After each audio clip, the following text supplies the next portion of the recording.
Tamil 63 channel நேயர்களே, ஜோதிடம் சம்பந்தமான இன்னும் பல நல்ல தகவல்களை பெற தொடர்ந்து சப்ஸ்கிரைப் செய்து பின்பற்றி வாருங்கள். வருகிற சனி பயிற்சி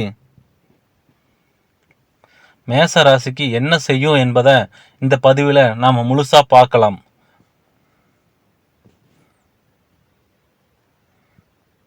ஏழரை சனி என்பது மேச ராசியை பொறுத்தளவுக்கு சற்று கவனமாக இருக்க வேண்டிய காலகட்டம் தான் சொல்லணும்.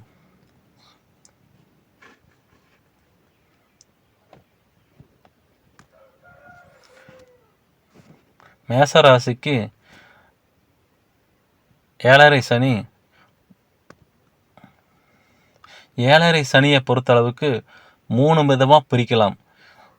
முதல்ல பார்த்தீங்கன்னா விரயச்சனி, அப்புறம் ஜென்ம சனி, அப்புறம் பாதச்சனி அப்படின்னு 3ஆக பிரிக்கலாம். அதில் மேசராசிக்கு இப்போ ஆரம்பிக்கிறது விரயச்சனி. விரயச்சனி என்ன செய்யும் என்பதை வயசு வாரியாக எந்தெந்த வயசில் எந்தெந்த மாதிரி பாதிப்பு இருக்குது என்பதை முழுசாக பார்க்கலாம். இந்த பதிவை முழுசாக கேளுங்க. அப்பொழுதுதான் என்னென்ன பாதிப்பு எந்தெந்த வயசில் எப்படி நடக்கும் என்பதை நீங்கள் தெரிஞ்சுக்க முடியும். ஏழரை சனி என்ன செய்யணும் பார்க்கறதுக்கு முன்னால், ஏழரை சனி என்றால் என்ன, அது நம்ம ராசி கட்டத்தில் எவ்வாறு வருதுங்கிறத முதல்ல பார்த்துருவோம். நாம் பிறப்பு ஜாதகத்தில் சந்திரன் நின்ற இடத்த நம்ம ராசின்னு சொல்கிறோம். அப்படி பார்க்கும்போது நமது ராசி கட்டத்தில் ஜென்ம ராசியில் கோச்சாரத்தில் சனி பகவான் போகும்போது நமக்கு பல தாக்குதல், நமது ராசியை முழுமையாக ஆக்கிரமிக்கும் போது நமக்கு சில இடையூறுகள், சில மனக்கணக்கங்கள், சில மனக்கலக்கங்கள், பல விஷயங்கள் நடப்பதை நாம் உணர முடியும். அதாவது முன் ராசியும் பின் ராசியிலையும் சனி பகவான் கோச்சாரத்தில் வரும்போது ஏழரை சனி, ஜென்ம சனி, பாதச்சனின்னு பிரித்து சொல்லுவோம். அப்படி வருகின்ற சனி தற்போது மேச ராசிக்கு விரயச்சனியா, அதாவது 12ஆம் வீட்டில் இருப்பது விரயச்சனின்னு சொல்லுவாங்க. இந்த விரயச்சனிங்கிறது வயசு வாரியாக என்னென்ன பண்ணுன்னா, சின்ன வயசில், அதாவது ஒரு 20 வயதுக்குள்ளே இருக்கிற சின்ன வயசு பசங்க பொண்ணுங்க எல்லாத்துக்கும் அது நல்லா படிச்சுட்டு இருக்கிறவங்க படிப்பில் மந்தத்தை ஏற்படுத்தும். ஒரு 100 மார்க் வாங்குறாங்க, இல்லை 90 மார்க் வாங்குறாங்க, 80 மார்க்கு 70 மார்க்கு வாங்க வைக்கும். அதாவது படிப்பில் சுணக்கத்தை கொடுக்கும். அதிகமாக விளையாட்டு, நண்பர்களோட சேர்க்க, அந்த மாதிரி படிப்பிலிருந்து கவனத்தை திசை திருப்போம். குறிப்பாக குழந்தைங்க கையில் செல்ஃபோனை கொடுக்காமல் இருக்கிறது இந்த காலகட்டத்தில் நல்லது. எப்பவுமே சனி என்பவர் நிதானமான மந்தமான கிரகம். சனி சரண், அதைத்தான் சனி ஈஸ்வரன் சொல்கிறோம். அப்படி மெதுவாக நிதானமான இந்த கிரகத்தை நமது முன்னோர்கள் சனி சரண் என்று சொன்னார்கள். அப்படி பார்க்கும்போது எல்லாத்தையுமே நிதானமாகவும் பொறுமையாகவும் ஸ்லோவாகவும் செய்ய வைக்கிற கிரகம் சனி கிரகம். அப்படிப்பட்ட சனி கிரகம் நமது ராசியை நெருங்கும் போது நமது செயல்பாட்டை மெதுவாக்குவார்.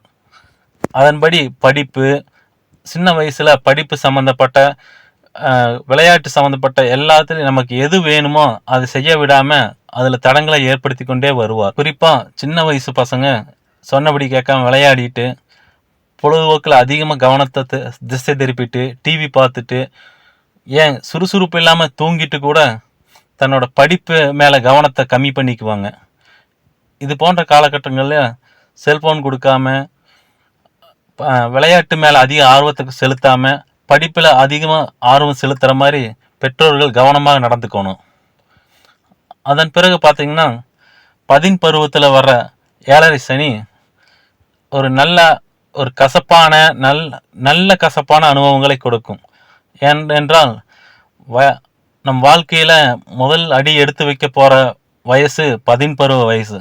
அந்த காலகட்டத்தில் நமக்கு வர்ற ஏழரை சனியானது நமக்கு நல்ல அனுபவங்களை, நம் பின் வாழ்க்கையில் நம் என்ன செய்யக்கூடாது என்பதை இப்பொழுது செய்ய வைத்து காட்டுவார். நம்ம என்ன வேணும் நினைக்கிறோமோ அதை இப்போ நடத்த விடமாட்டார். உதாரணமாக, ஒரு நல்ல காலேஜில் ஒரு நல்ல படிப்பில் நம்ம சேரணும்னு நினச்சி என்ன முயற்சி செஞ்சாலும் அதற்கு தடை பண்ணுவார். அதற்கான முயற்சிகளை ஸ்லோவாக்குவார். மந்தமான கிரகம் அல்லவா, அதனால் அவரது பாணியிலே அனைத்தையும் கிடைப்பதை மெதுவாகத்தான் கிடைக்க செய்வார். இன்னும் சொல்ல போனா அலைஞ்சு தெரிஞ்சுதான் நம்மளுடைய எண்ணங்களை நாம் அடைய வேண்டியது வரும். அதன்படி காலேஜ் படிக்கிறவங்க, வெளிநாடு, வெளி மாநிலம், வெளிநாட்டில் படிக்கணும்னு விரும்பி காலேஜ் தேடி போகிறவங்க அங்கே போகிறக்கான வாய்ப்பை ஸ்லோவாக்குவார், மெதுவாக்குவார். அதன் பிறகு வேலைக்கு போகிற ஆண்கள் பெண்கள் எல்லாருக்கும் நல்ல வேலையை தரமாட்டார். இன்னும் சொல்லப்போனால் வேலை கிடைத்தாலும் அந்த வேலையில் ஒரு நிம்மதி இல்லாத தன்மை, நல்ல சம்பளம் இல்லாத தன்மை, ஒரு நல்ல தலைமையின் கீழ் செயல்படலையேங்கிற மன வருத்தத்தை கொடுப்பார். அப்படிப்பட்ட அனுபவத்தை தருவர் தான் சனி பகவான். தனியா தொழில் செய்யறவங்க, தனியா முதலீடு செஞ்சு ஏதாவது ஒரு தொழில் பண்ணி நல்லா டெவலப் ஆகும்னு நினைக்கிறவங்களுக்கு தொழிலை மந்தமாக்குவார், தொழிலில் கஸ்டமரை குறைப்பார். இன்னும் சொல்ல போனா நமக்கு தேவையில்லாத விஷயங்களை அறிமுகப்படுத்துவார். அப்படி தேவையில்லாத விஷயங்களில் ஈடுபாட்டை கொடுத்து அதில் நஷ்டத்தையும் கொடுப்பார். இந்த மாதிரி நேரங்கள்ல தொழில் தொடங்குறவங்க ரொம்ப கவனமா தொழில் தொடங்குவது நல்லது. இன்னும் சொல்ல போனா சொந்த பந்தங்களுக்கு இடையில தொழில் ஆரம்பிச்சு சித்தப்பா பெரியப்பா அண்ணன் தம்பி மாமன் மச்சனுக்குள்ள தொழிலை ஒன்று கோடி தொழிலை ஏற்படுத்தி அவர்களுக்கிடையே பிரச்சனையை ஏற்படுத்துவார். ஏனென்றால் ஜென்ம ராசியில் சனி வரும்போது மிகப்பெரிய ஒரு கஷ்டத்தை கொடுக்க வேண்டும் என்பதற்காகவே விரயத்தில் வருகின்ற சனி அனைத்தையும் ஏற்படுத்தி கொடுப்பார். அதனால் சற்று எதை செய்தாலும் யோசித்து செய்ய வேண்டும் என்பதுதான் ரொம்ப முக்கியம். 25-30 வயதிற்கு மேல் இருப்பவர்கள் இன்னும் திருமணம் ஆகவில்லையே, அல்லது திருமணம் ஆகி குழந்தை பேர் இல்லையே என்பவர்கள் கூட சற்று மன வருத்தத்தையும் ஏக்கத்தையும் தருவார்.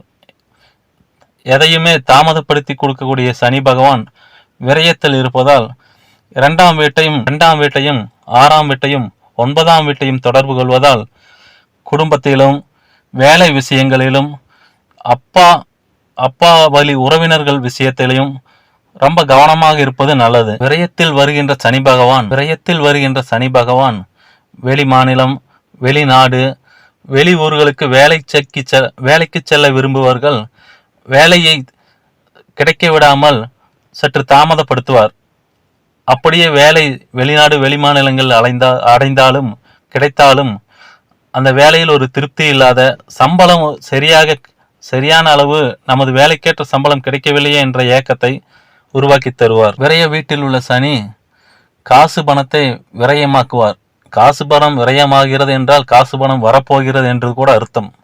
அப்படி காசு பணம் வரப்போகிறது என்றால் அதை சேமித்து கொள்ள நல்ல முதலீடுகளில் முதலீடு செய்வதும், இடம் வீடு ஆகியவற்றை வாங்கி வருகின்ற பணத்தை சேமித்துக் கொள்வதும் சிறந்த வழியாக இருக்கும். அதனால் இப்பொழுது விரய சனியாக இருக்கும்போது வருகின்ற பணத்தை முடிந்தவரை சேமிப்பில் வைத்து சேமித்துக் கொள்வது மேச ராசிக்காரர்களுக்கு அடுத்து வரும் ஜென்ம சனியில் தங்களை காத்து கொள்ள மிகவும் சரியான வழியாக இருக்கும். வேலை மாற்றம், இடமாற்றம் வேண்டி இருப்பவர்கள் கூடிமானம் வரை அந்த வேலை மாற்றத்தையும் இடமாற்றத்தையும் தானாக வந்தால் மட்டுமே ஏற்றுக்கொண்டு நீங்களாக எந்த ஒரு பெரிய முடிவுகளையும் எடுக்காமல் இருப்பது சிறந்த வழியாக இருக்கும்.